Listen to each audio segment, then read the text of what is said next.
Bien, hoy tenemos sobre la mesa un tema que, a primera vista suena increíblemente técnico, ¿no? El amparo adhesivo. Sí, muy de manual de derecho mexicano. Totalmente. Y para hablar de esto, nos vamos a basar en la transcripción de una ponencia buenísima del doctor José Eduardo Telles Espinosa, que es un magistrado en retiro. Y, bueno, se nota que domina el tema. Muchísimo. La idea aquí es desmenuzar esto, que se entienda no solo qué es, sino por qué es tan importante. Y para eso creo que tenemos que empezar por lo más básico. ¿Qué es el juicio de amparo en general? Exacto. Y creo que lo primero, como bien lo hace el ponente, es derribar el mito más común, la idea más equivocada que existe sobre el amparo. A ver, mucha gente, incluso abogadas y abogados, a veces se refieren a él como un recurso.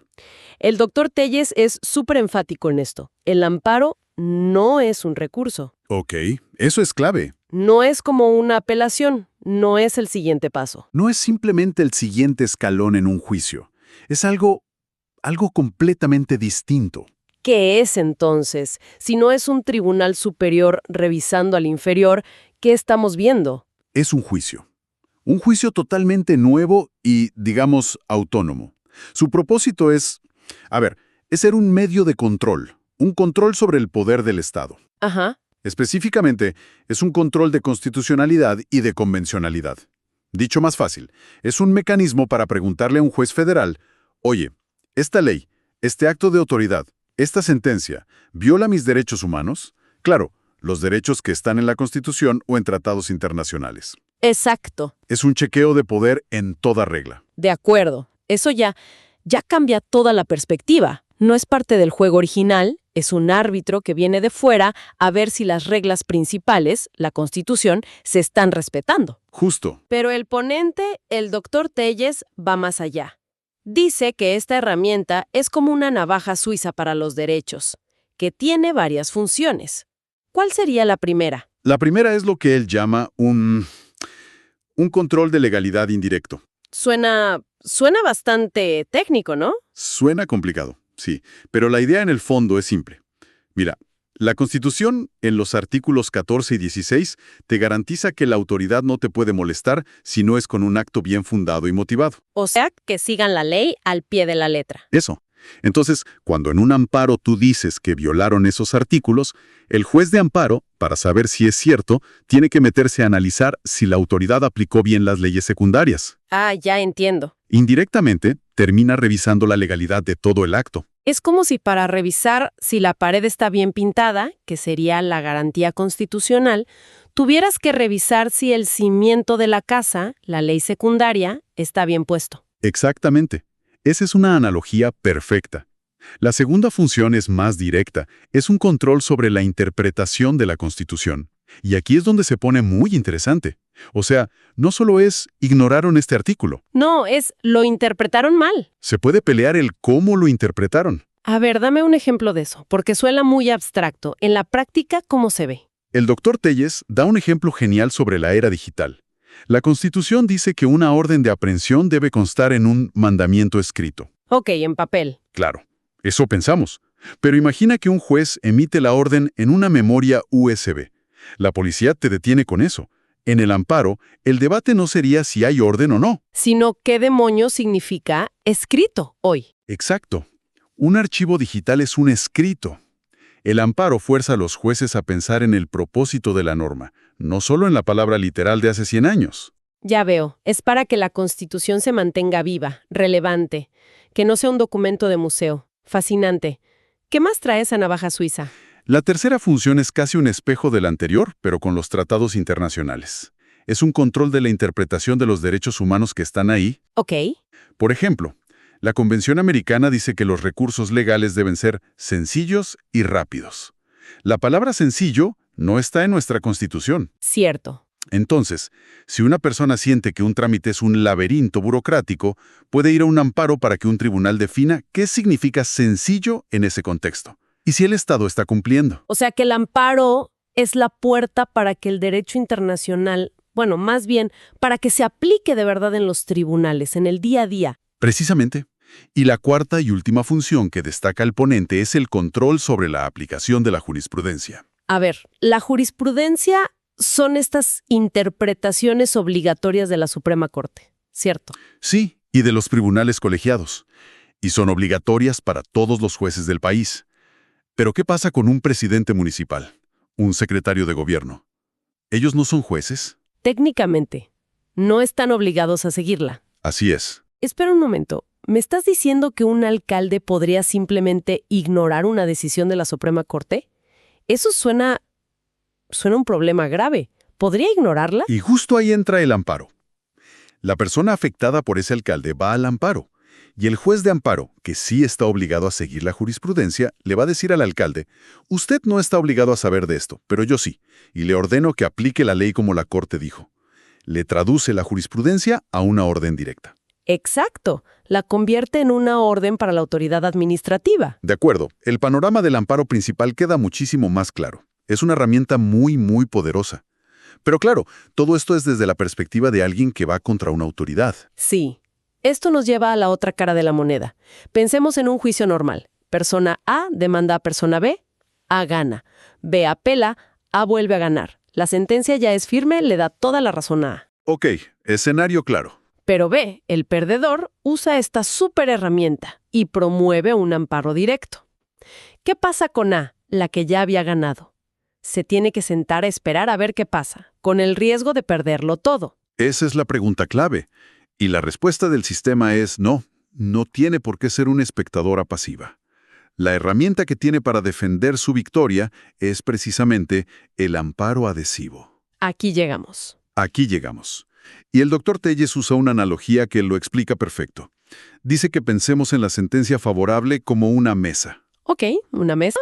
Las razones, los argumentos del juez que te dieron la victoria son las patas de esa mesa. Entendido. Una mesa sólida con varias patas que la sostienen. Correcto. El amparo principal que promueve el perdedor es un intento de patear y romper una de esas patas. Su argumento es, el juez se equivocó aquí y si esta pata se quita, toda la mesa, la sentencia, se cae. Claro, la esperanza del perdedor es que al tirar un argumento se caiga toda la decisión. Esa es su tirada. Tiene sentido. ¿Y dónde entra el amparo adhesivo en esta analogía? El amparo adhesivo le permite al ganador, a la persona A, hacer dos cosas. Primero puede llegar y, literal, ponerle más patas a la mesa. ¿Cómo? Le dice al tribunal de amparo, mire, señor magistrado, incluso si mi contraparte tuviera razón y esa pata que quiere quitar estuviera chueca, la decisión del juez sigue siendo correcta por estas otras tres razones que el juez ni siquiera mencionó, pero que también demuestran que tengo la razón. Fortalece la sentencia. Exacto. La blinda. Ok, es una estrategia de refuerzo. Aunque logres debilitar mi argumento original, aquí tengo otros 3 de respaldo. Es una jugada defensiva muy inteligente. Y la segunda cosa que puede hacer. La segunda es, digamos, un argumento subsidiario. Es un plan B. El ganador le dice al tribunal, bueno, en el hipotético caso de que ustedes crean que el quejoso principal tiene razón, ojo, antes de darle la victoria, consideren que durante el juicio hubo violaciones a mis propios derechos. ¿Cómo sería eso? Dame un ejemplo concreto. Claro, el ganador podría decir, mi contraparte se queja en su amparo de que yo no probé un hecho. Y supongamos que el tribunal está por darle la razón. Ok. Con el amparo adhesivo yo digo, un momento, si no lo probé es porque el juez de abajo, de forma ilegal, no me admitió una prueba pericial clave con la que yo iba a demostrarlo. Ah, claro. Entonces, mi petición es, si le van a dar la razón a él en ese punto, no revoquen la sentencia para dársela, ordenen que se reponga el procedimiento para que a mí se me admita mi prueba y ahora sí me pueda defender bien. ¡Wow! Es una red de seguridad. Es decir, si voy a perder no es porque no tuviera la razón, sino porque el proceso fue injusto para mí. Así que regresemos el juego a ese punto y juguemos con las cartas correctas. Exactamente. Es una defensa en 2 niveles. Primero refuerzas tu victoria y como plan B atacas las fallas del proceso que te perjudicaron. Por eso se llama adhesivo. Claro, porque va pegado al principal. Su suerte va adherida a la del amparo principal. No puede existir solo. ¿Y en la práctica cómo funciona? ¿Hay algún detalle logístico que sea importante? Sí, y son cruciales. El ponente los menciona. Primero, solo existe amparo directo, o sea, contra sentencias definitivas, No en indirecto. no en indirecto. Segundo, el plazo es súper estricto, 15 días. Pero ojo, no desde que el otro presenta su amparo. ¿Desde cuándo entonces? Desde el día siguiente a que el tribunal colegiado notifica que admitió el amparo principal. Ok, eso es un detalle clave. Y se presenta ante ese mismo tribunal y se resuelve todo junto, en una sola sentencia. ¿Y qué pasa si el amparo principal es desechado? Si de plano le dicen al perdedor, su argumento no tiene sentido, se niega. ¿Qué pasa con el amparo adhesivo? Por regla general, simplemente queda sin materia. El tribunal dice, pues como la sentencia nunca estuvo en riesgo, ya ni para qué estudió tus argumentos de refuerzo. La mesa nunca se tambaleó. Entiendo. Pero esto nos lleva a un punto que se discutió en la ponencia y que es francamente aterrador. ¿A qué te refieres? El mayor riesgo del amparo adhesivo no es su contenido. Es cómo te enteras de que tienes que presentarlo. El tema de la notificación. Ah, claro. La notificación de que el amparo principal fue admitido, el aviso que echa a andar tu reloj de 15 días, se hace por lista. O sea, ¿en un tablero de avisos en el tribunal o en Internet? Exacto. No te notifican personalmente. Y aquí es donde el doctor Telles cuenta una anécdota de un caso real que le tocó ver. Una historia, de verdad, trágica. A ver, cuéntala, porque aquí es donde la teoría choca con la realidad. Se trata de una persona acusada de un delito grave. Pasa por un juicio larguísimo y al final es declarada inocente, absuelta. Ok, una victoria enorme. La parte acusadora apela, pero el tribunal de apelación revisa todo y confirma la absolución. Para esta persona, la pesadilla terminó. Legalmente es inocente. Como es lógico, ganó en 2 instancias. Para él el asunto está cerrado. Eso es lo que él piensa. Pero la parte acusadora, sin que él sepa, promueve un amparo directo contra esa última sentencia. El tribunal admite el amparo y, como dice la ley, notifica por lista en sus estrados. Y el hombre absuelto nunca se entera. Nunca. No tiene un abogado revisando las listas todos los días, porque lo tendría si ya ganó. Claro, está viviendo su vida, completamente ajeno a que el caso que podría mandarlo a la cárcel sigue vivo. Precisamente. Pasan los 15 días para presentar su amparo adhesivo, para defender su inocencia. Y el tribunal estudia el caso sin escuchar un solo argumento de su parte. No puede ser. Y tras el análisis, decide que la parte acusadora tiene razón. Concede el amparo y ordena que se revoque la sentencia absolutoria. Se dicta una nueva sentencia, condenatoria, y se gira una orden de reaprehensión. No. Un día, esta persona, que se creía libre e inocente, es detenida por la policía y llevada a prisión. Perdió todo sin siquiera haber tenido la oportunidad de defenderse en la última batalla. Eso es, honestamente es escalofriante. Es que es difícil reconciliar un sistema diseñado para la justicia con una rendija procesal que puede llevar a un resultado tan devastador. La ponencia lo usa como el ejemplo supremo del por qué este tecnicismo es tan peligroso. Muestra como un detalle aparentemente menor, el tipo de notificación, puede anular por completo el derecho de defensa de alguien. Totalmente. Deja al descubierto una vulnerabilidad inmensa. Inmensa. Entonces, después de escuchar todo esto, queda claro que el amparo adhesivo no es un simple trámite. Es el último escudo, la última línea de defensa para proteger una victoria que costó tanto trabajo. No conocerlo o enterarse tarde, las consecuencias te pueden cambiar la vida. En resumen, la idea central es esa. Es una figura defensiva, de fortalecimiento. No busca empezar una pelea, sino terminarla, asegurando tu resultado.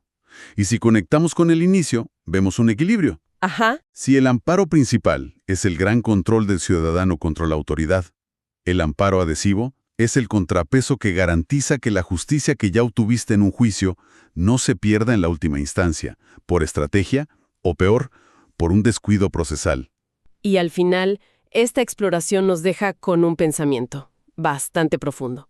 El sistema legal que describe el doctor Telles está lleno de herramientas súper sofisticadas, diseñadas con una lógica procesal muy elaborada, para buscar el equilibrio, la justicia. Sí, es muy complejo. Pero la historia de ese hombre, encarcelado por una notificación que nunca vio, nos obliga a hacernos una pregunta incómoda. ¿En qué momento la complejidad de un sistema, diseñado para protegernos, puede convertirse en una trampa? Una que, por su propia naturaleza, genera una vulnerabilidad tan grande que termine causando una profunda injusticia. Es una reflexión sobre esa tensión que siempre va a existir entre la perfección de las reglas del juego y la justicia real, la de carne y hueso.